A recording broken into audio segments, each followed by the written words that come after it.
Om Shanti. Om Shanti.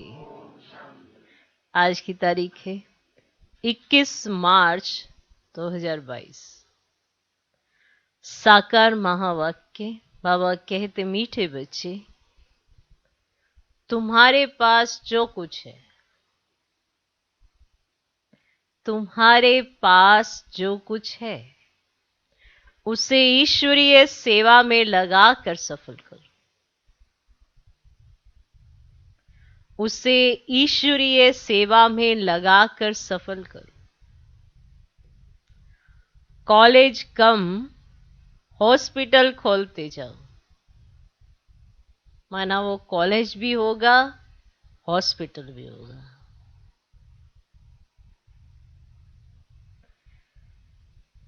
College कम hospital खोलते जाओ। बाबा कहते, मीठे बच्चे, तुम्हारे पास जो कुछ है, उसे ईश्वरीय सेवा में लगाकर सफल करो। कॉलेज कम हॉस्पिटल खोलते जाओ। आज का प्रश्न, तुम बच्चों का शिव बाबा से कौन सा एक संबंध बहुत रमणीक और गुह्य है ना? ये वाला संबंध रमणीक भी है और गुह्य भी है। तुम बच्चों का शिव बाबा से कौन सा एक संबंध बहुत रमणीक और गुह्य है? माना इसे रमणीक भी कह सकते हैं और गुह्य भी कह सकते हैं। वो कौन सा एक संबंध है? ऐसे सर्व संबंधी है ना बाबा हमारा, तो कौन सा एक संबंध बहुत गुह्य भी है और रमणीक भी है? उत्तर, तुम कहते हो शिव बाबा हमारा बाप भी तो बच्चा भी है ना? रमणीक सा है ना? बाप भी है वो और बच्चा भी है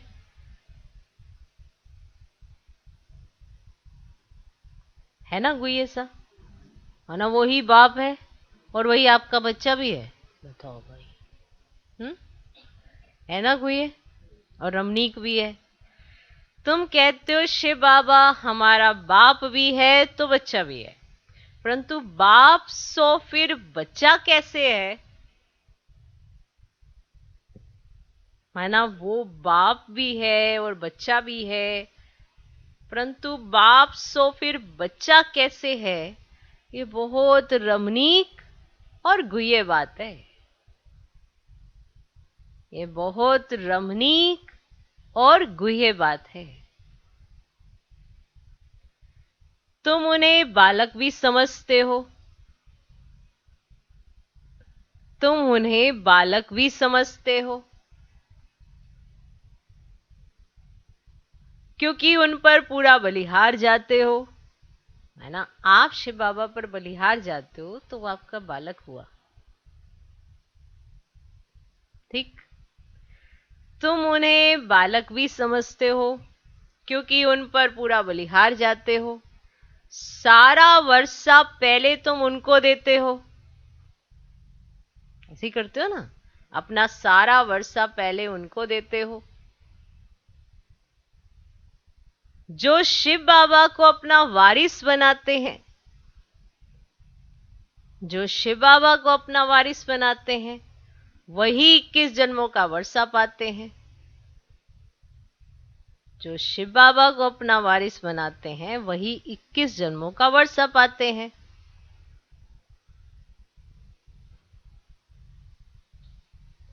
ये बच्चा कहता है, माना ये कौन सा बच्चा?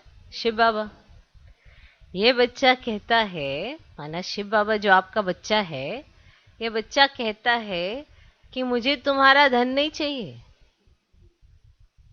मुझे तुम्हारा धन नहीं चाहिए, तुम सिर्फ श्रीमत पर चलो। देखो, उन्हें आपसे कोई धन नहीं चाहिए, आप सिर्फ श्रीमत पर चलो, जो वो कहते हैं वो करो। तुम सिर्फ श्रीमत पर चलो तो तुम्हें बादशाही मिल जाएगी। उन्हें तुम्हारा धन नहीं चाहिए, पर वो आपको एक राय देते हैं। क्या? कि तुम सिर्फ श्रीमत पर चलो तो तुम्हें बादशाही मिल जाएगी। क्लियर? तुम बच्चों का शिव बाबा से कौन सा संबंध, कौन सा एक ऐसा संबंध है बहुत रमणीक और गुह्य है? उत्तर, तुम कहते हो शिव बाबा हमारा बाप भी है तो बच्चा भी है, परंतु बाप सो फिर बच्चा कैसे है? ये बहुत रमणीक और गुह्य बात है। तुम उन्हें बालक भी समझते हो क्योंकि उन पर पूरा बलिहार जाते हो, सारा वर्षा पहले तुम उनको देते हो। जो शिव बाबा को अपना वारिस बनाते हैं वही 21 जन्मों का वर्षा पाते हैं। ये बच्चा माना शिव बाबा कहता है कि मुझे तुम्हारा धन नहीं चाहिए, तुम सिर्फ श्रीमत पर चलो तो तुम्हें बादशाही मिल जाएगी। क्लियर? आज का गीत है माता ओ माता तू है सबकी भाग्य विधाता। ओम शांति। किसने कहा? शरीर ने कहा, आत्मा ने कहा? ये बच्चों को अच्छी रीति समझना चाहिए, समझना चाहिए बात। एक है आत्मा, दूसरा है शरीर। आत्मा तो अविनाशी है। ये आत्मा स्वयं अपना परिचय देती है कि मैं भी आत्मा बिंदु स्वरूप हूं। जैसे परमात्मा बाप अपना परिचय देते हैं कि मुझे परमात्मा क्यों कहते हैं? क्योंकि मैं सबका बाप हूं। सभी कहते हैं कि हे परम पिता परमात्मा, हे भगवान। ये सब समझने की बातें हैं, अंधश्रद्धा की बात नहीं। जैसे और जो सुनाया वह सत्य नहीं। मनुष्य जो ईश्वर के लिए बतलाते वह सब असत्य है। एक ईश्वर ही सत्य है, वह सत्य बतलाएगा। बाकी सभी मनुष्य मात्र उनके लिए झूठ बतलाएंगे। इसीलिए बाप को सत्य मन अटूट कहा जाता है। सचखंड स्थापन करने वाला भारत ही सचखंड था। बाप कहते मैंने ही सचखंड बनाया था। उस समय भारत के सिवाय और कोई खंड नहीं था।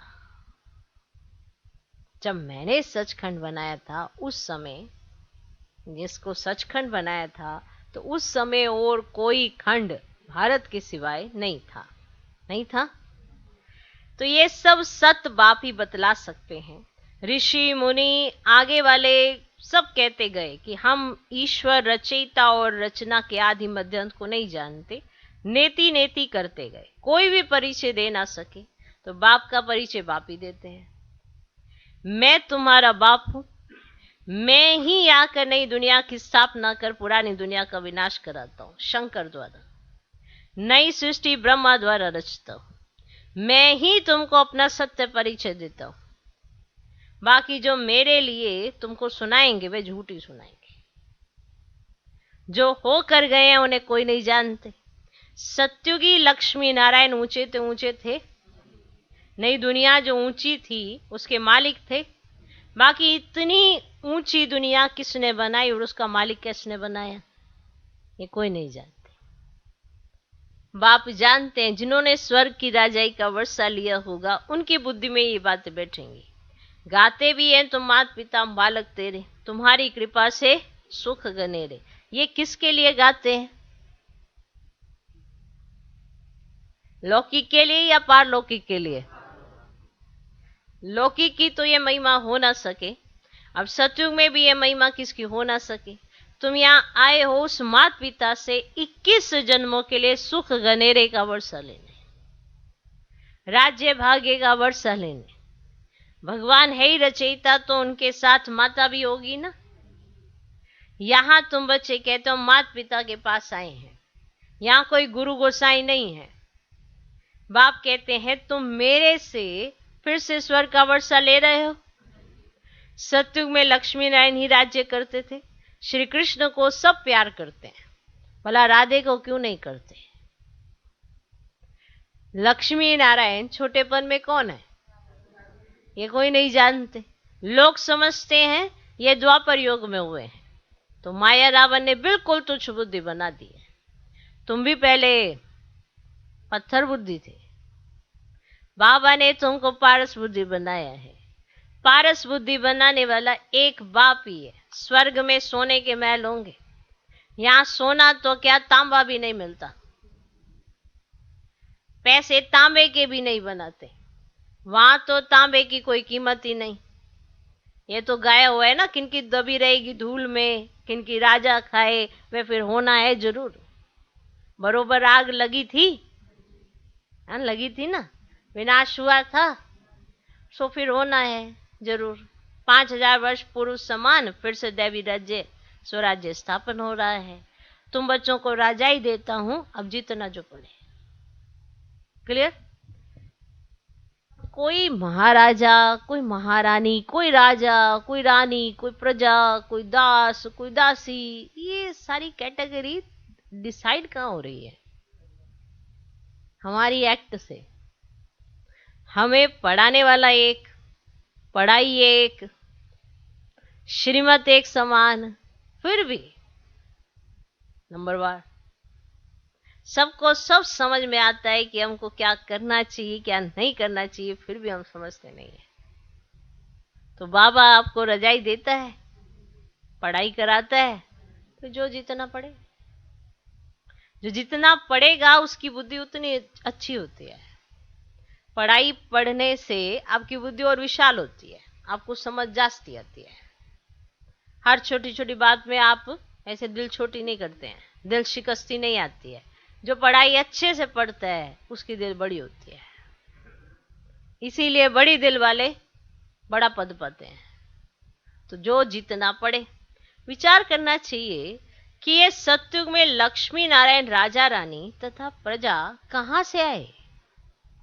विचार तो बनता है ना कि आखिर ये आए कहां से, उन्होंने राज्य कहां से लिया, माना वहां पे राजधानी स्थापित हुई है, आखिरकार भी लक्ष्मी नारायणी कैसे बने, प्रजा प्रजाई कैसे बनी, कहां से, आखिर भी उन्होंने राजाई कहां से ली, राज्य कहां से लिया? एक दो से लेते हैं, वह सूर्यवंशियों से चंद्रवंशियों ने लिया, चंद्रवंशियों से फिर विकारी राजाएं लेते हैं, राजाओं से फिर कांग्रेस सरकार ने लिया। अब तो कोई राजा ही नहीं है। लक्ष्मी नारायण स्वर्ग के मालिक थे ना। 8 गद्दियां चली। त्रेता में राम सीता का राज्य चला, फिर माया का राज्य शुरू हुआ। विकारी राजाएं निर्विकारी राजाओं के मंदिर बनाकर पूजा करने लगे, पूज्य थे वही पुजारी बने। अभी तो विकारी राजाएं भी नहीं है, अभी कोई राजा नहीं है ना। अब फिर नई दुनिया की हिस्ट्री रिपीट होगी। नई दुनिया के लिए बाप ने तुमको राजयोग सिखलाया था, बेअद के बाप से वर्षा लेना है, जो इम्तिहान पास करेंगे वही कल्प कल्प ऊंच पद पाएंगे। अब यह है पढ़ाई, गीता पाठशाला। वास्तव में इनको गॉड फादरली यूनिवर्सिटी कहना चाहिए, क्योंकि इनसे ही भारत स्वर्ग बनता है। परंतु इस बात को सभी समझते नहीं हैं, कुछ देरी है, सभी नहीं समझते। आगे चलकर प्रभाव निकलेगा। देखो, हर बात को समझाया तो जाता है, परंतु समझते सब अपने अपने पुरुषार्थ के अनुसार ही है। आज आप किसी को कोई बात समझाओ, उसे समझ नहीं आ रही है, क्योंकि उसका समय नहीं आया है। कोई समय से पहले जो समझता है, माना पुरुषार्थ अच्छा है। कोई समय के बाद समझता है, माना उसको समय ने समझाना है। भगवान का समझाया अगर समझ नहीं आया तो समय समझाएगा, ये तो सबको पता है ना। भगवान और समय दो ही तो हैं जो टीचर बनते हैं, जो सिखाते हैं। भगवान टीचर बनता है तो हमें प्राप्ति होती है, अगर हम भगवान का कहना मानते हैं। लेकिन जब समय टीचर बनता है तो प्राप्ति नहीं होती है, पश्चाताप ही होता है जब समय टीचर बनता है। इसलिए आगे चलकर प्रभाव निकलेगा। ये सब शिव बाबा ही समझाते हैं। शिव बाबा कहें व शिव बालक कहें, शिव बाबा भी है तो माँ भी है। अगर शिव भगवान माँ ना होती तो तुम ऐसे क्यों पुकारते, तुम माता पिता बालक तेरे? बुद्धि काम करती है। शिव भगवान बाप भी है तो माँ भी है। अब बताओ, शिव को माँ है? शिव तुम्हारा बच्चा है? जो कहते हैं शिव हमारा बाप भी है बच्चा भी है, वे हाथ उठाएं। ये बहुत रमणीक और गुह्य बात है। बाप तो फिर बच्चा कैसे हो सकता है? वास्तव में कृष्ण ने तो गीता सुनाई नहीं। अब वह तो माँ बाप का एक ही बच्चा था। सतयुग में तो मटकी आदि फोड़ने की बात ही नहीं, वहां मटकियां फोड़नी ही नहीं है। गीता सुनाई है शिव ने, उनको बालक भी समझते हैं क्योंकि उन पर बलिहार भी जाते हैं, सारा वर्षा उनको देते हैं। तुम गाते भी थे शिव बाबा आप आएंगे तो हम बलिहार जाएंगे। अब बाप कहते तुम मुझे वारिस बनाओगे तो मैं तुमको 21 जन्मों के लिए वारिस बनाऊंगा।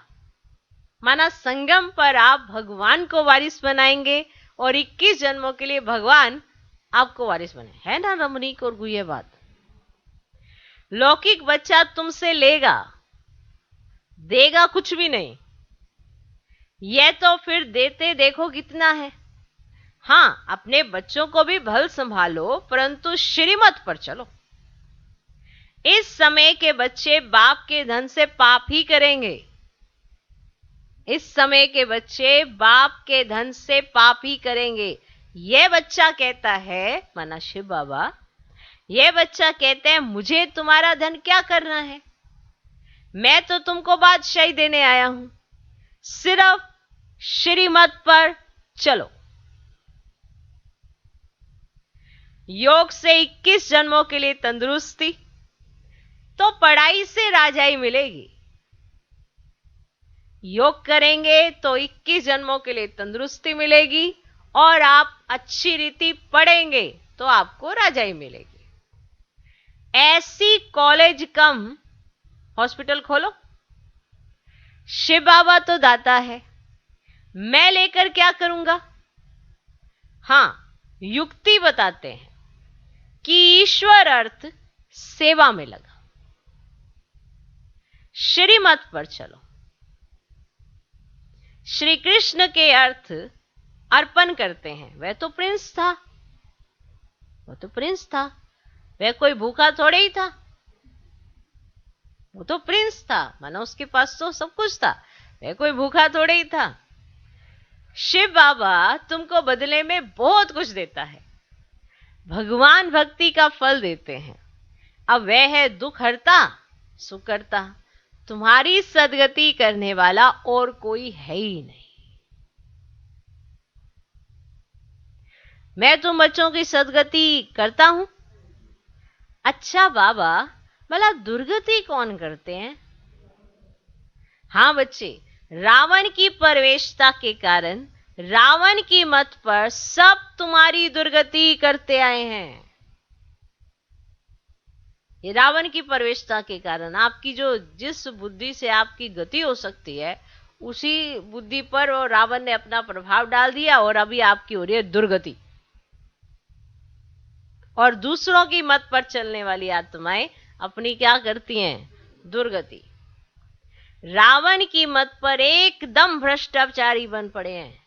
अब मैं तुमको श्रेष्ठाचारी बनाए स्वर्ग का मालिक बनाता हूं। यहां जो कुछ तुम करेंगे सो आसुरी मत पर ही करेंगे। अगर कोई ये सोचे कि मैं श्रीमत पर चल रहा हूं तो वो बाबा की श्रीमत पर चलता होगा तो उसका जीवन धन्य धन्य अपने आप को अनुभव करेगा। और अगर रावण की मत पर चलेगा तो उसको साफ स्पष्ट दिखाई देगा कि मैं आसुरी मत पर चल रहा हूं, जिससे मेरे को दुखी दुखी वो आत्मा परेशान परेशान रहेगी, खुश नहीं रहेगी।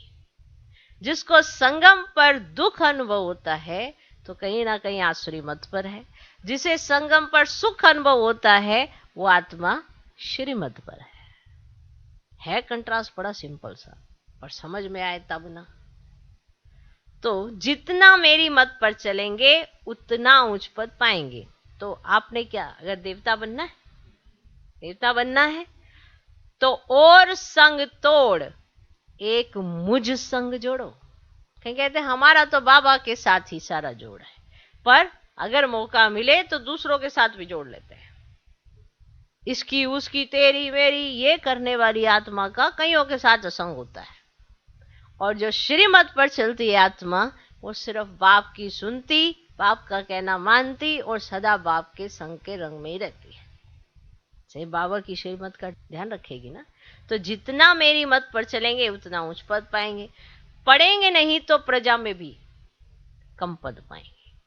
कोई ये सोचे चलो प्रजा में तो चले जाएंगे, तो प्रजा में भी कम पद होता है अगर पढ़ेंगे नहीं तो। एक बार सुना, धारण किया तो स्वर्ग में आएंगे, परंतु पद कम पाएंगे।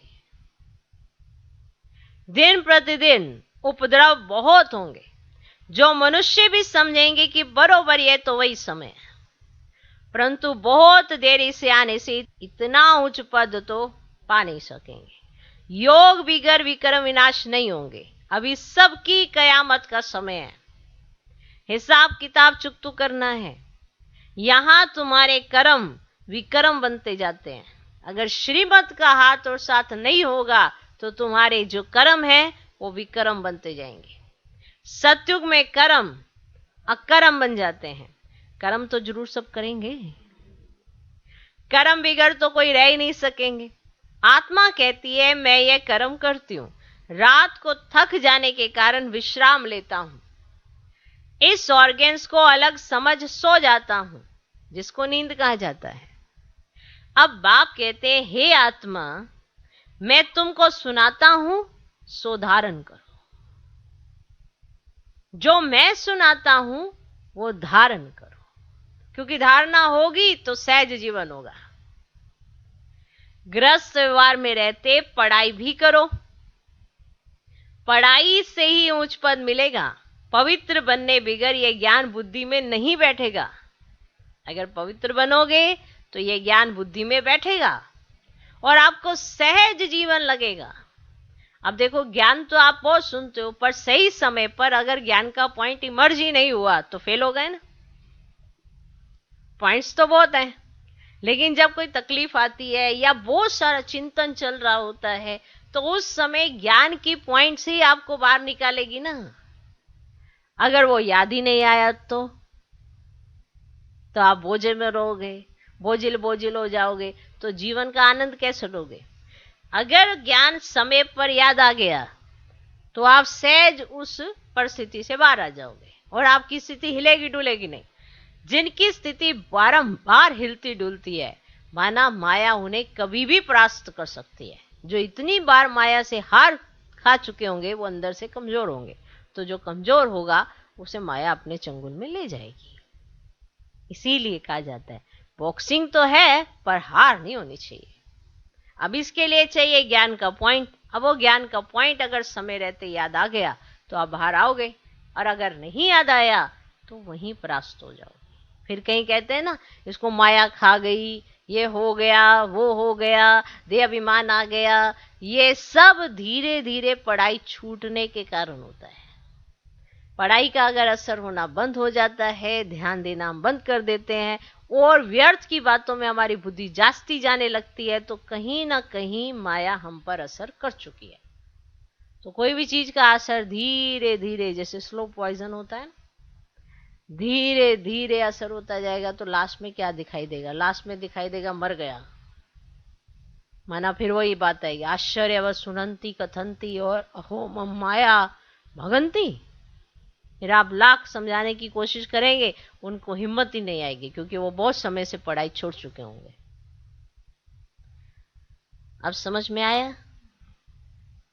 तो माया बुद्धि को अपवित्र बनाती है, इसीलिए बाबा का नाम है पतित पावन। और अगर पवित्र बनोगे तो बुद्धि में ज्ञान बैठेगा, और अगर अपवित्र हो रहे हो तो बुद्धि से ज्ञान खिसकता जाएगा। खिसकता जाने का मतलब ये नहीं कि आपको आत्मा नहीं पता, परमात्मा नहीं पता, पर समय पर इमर्ज ही नहीं होगा। और समय जब बीत जाएगा तो आपको याद आएगा, अरे ये वाला पॉइंट हम यूज करते तो कितना अच्छा था।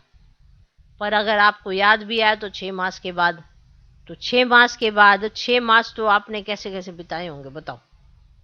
चलो वो 6 दिन भी समझ लो, तो भी आपकी स्थिति कैसे ऊपर नीचे हो गई हो।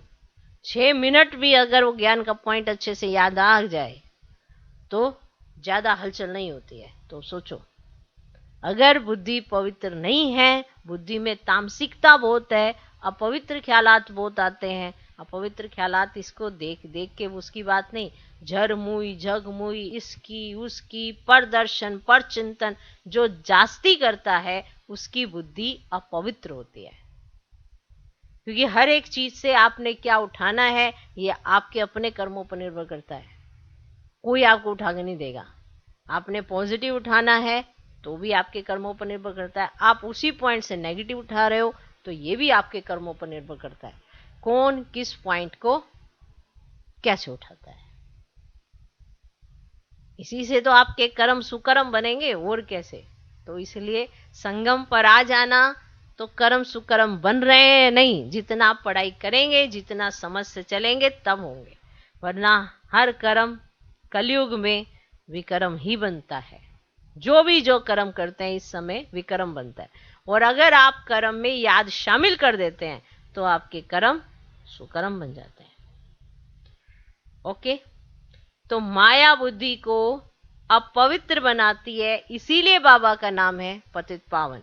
गाते हैं तुम मात पिता हम बालक तेरे, परंतु अब तुम अब प्रैक्टिकल में बैठे हो। जो हम सिर्फ गायन में सुनते थे, आज हम प्रैक्टिकल अनुभव करते हैं। जानते हो इस सहज राजयोग के बल से 21 जन्मों के लिए हम स्वर्ग के मालिक बनेंगे, इसीलिए ही तो तुम यहां आए हो। भक्ति मार्ग में तुम गाते थे, अब गायन बंद हुआ, स्वर्ग में गायन होता ही नहीं, फिर भक्ति में होगा।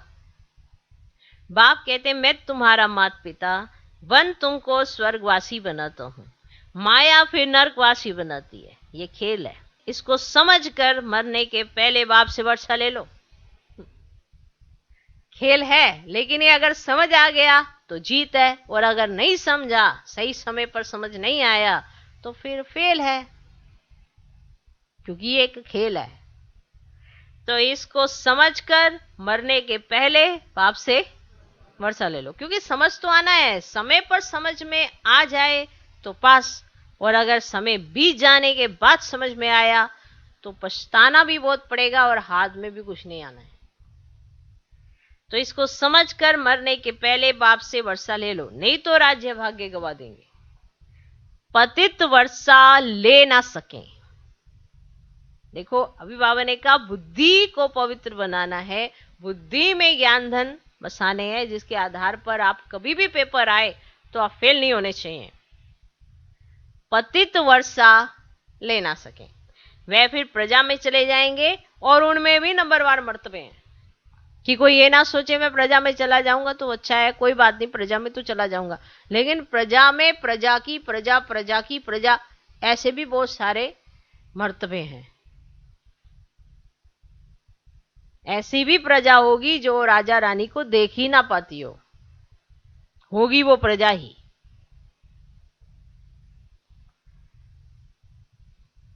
तो बाप कहते हैं इस मृत्यु लोक में यह तुम्हारा अंतिम जन्म है। माना आप विचार करो, ये मेरा लास्ट बर्थ है, अंतिम जन्म है, और इस समय मेरा पुरुषार्थ क्या है ऐसा कि मेरा अगर कल ही शरीर छूट जाए तो मैं उच्च पद पा सकूं।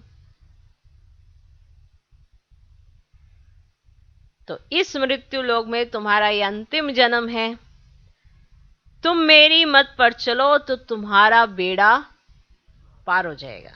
इसमें अंधश्रद्धा की तो कोई बात ही नहीं, पढ़ाई में कभी अंधश्रद्धा नहीं होती। पढ़ेंगे पोजीशन पाएंगे, नहीं पढ़ेंगे कोई प्राप्ति नहीं, बहुत सिंपल सा मेथड है। पढ़ेंगे तो पोजीशन, नहीं पढ़ा तो कोई पोजीशन नहीं, इसमें अंधश्रद्धा की कोई बात नहीं। परमात्मा पढ़ाते हैं, बिगर निश्चय पढ़ेंगे कैसे। आपको निश्चय होगा तो भगवान जो पढ़ाएगा आपके अंदर उतरता जाएगा। क्या क्यों करेंगे, निश्चय नहीं है तो जो पढ़ाएगा वो अंदर उतरेगा नहीं। पढ़ते पढ़ते फिर माया विघन डाल देती है, इसलिए निश्चय इतना नंबर 1 होना चाहिए कि वो विघन डाल भी ना पाए, भले एग्जाम लेने आए पर वो हार खा के जाए। पढ़ते पढ़ते फिर माया विघन डाल देती है, तो पढ़ाई को छोड़ देते हैं। इसीलिए गाया हुआ है आश्चर्यवत सुनंती कथंती, माना कुछ ऐसे सुना, कुछ कहा, सुनंती कथंती पाशंती, और फिर बाबा को फारकती दे देते हैं। अभी आप देखो, अभी आप कहेंगे कैसे दे देते हैं, पर जब देह अभिमान आता है ना तो अच्छे अच्छे भी दे देते हैं। जब आता है देह अभिमान, ऐसे आपसे कोई कहे कि नहीं आना नहीं है आपको, तो कितना बुरा लगेगा। और जब माया मारती है ना चमाट, तो खुद की दिल ही नहीं होती है जाने की। फिर कहीं कहते पता नहीं अब वैसा वाला मजा नहीं आ रहा। अरे ये माया है।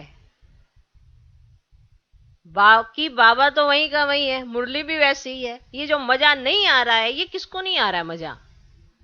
ये माया ने आपका मजा खा लिया है। अब आप फारकती देने वाले हो। और फिर हम क्या ढूंढते हैं, किसी ना किसी का बहाना कि इसकी वजह से हो रहा है, इसकी वजह से हो रहा है। वो ना थोड़ा वो वाला रस सा नहीं आ रहा है जो पहले आता था। जब हम बोलते हैं तो एक बार अंदर झांक के देखना कि इस पे बाबा ने क्या बोला हुआ है। बाबा की मुरली वही है, बाबा वही है, बाकी सब वही है। मजा किसको नहीं आ रहा? क्योंकि आपको माया की चमाट लग चुकी है, तो आपके मजे तो लुट गए। पर जब हम ये बोलते हैं तो हम किसी और को बहाना बना लेते हैं कि अरे इनकी वजह से मजा नहीं आ रहा है। पर आप पर माया का प्रहार हो चुका है, इसीलिए आप बाप को फारकती दे देते हैं। परंतु फिर भी लव है तो आकर मिलते हैं। आगे चलकर पछताएंगे कि बाप के बच्चे बन फिर बाप को छोड़ दिया। माया कर जाकर बना तो उन पर सजाएं भी बहुत होती हैं। बाबा के बने और बाबा के बनकर फिर बाप का हाथ छोड़ा तो फिर ऐसी आत्माओं को सजाएं भी बहुत मिलती हैं और फिर पद भी भ्रष्ट हो जाता है। कल्प कल्पांतर के लिए अपना राज्य भाग्य गवा देंगे। सजा खाकर प्रजापत पाया, उससे फायदा ही क्या? बाप के सम्मुख आकर बहुत सुनते हैं, फिर गोरख धंधे में जाकर भूल जाते हैं। पहले नंबर का पाप है काम कटारी चलाना। इसीलिए बाप कहते हैं मूत पलीती कभी नहीं होना। बाप आकर सबका कपड़ा साफ करते हैं। बाप ही सब पतितों को पावन बनाने वाला है। सतयुग में कोई पतित नहीं होगा। तुम बाप से वर्षा लेकर विश्व के मालिक बन जाएंगे। अच्छा, मीठे मीठे सिकिलधे बच्चों प्रति माता पिता बाप दादा का याद प्यार और गुड मॉर्निंग। रूहानी बाप की रूहानी बच्चों को नमस्ते। हम रूहानी बच्चों की भी रूहानी बाप को नमस्ते नमस्ते नमस्ते। Good morning good morning good morning. धारणा के लिए मुख्य सार। पहला पॉइंट, अब रावण की मत छोड़ श्रीमत पर चलना है। अब रावण की मत छोड़ श्रीमत पर चलना है और सब संग तोड़ एक बाप के संग जोड़ना है।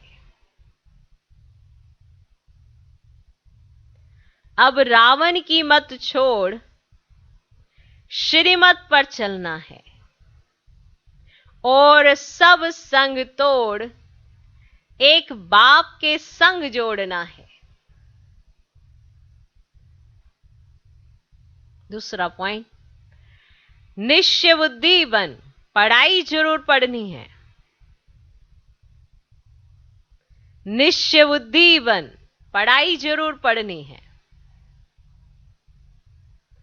किसी भी विघन से बाप का हाथ नहीं छोड़ना है। किसी भी विघन से बाप का हाथ नहीं छोड़ना है। योग से तंदुरुस्ती और पढ़ाई से राजाई लेनी है।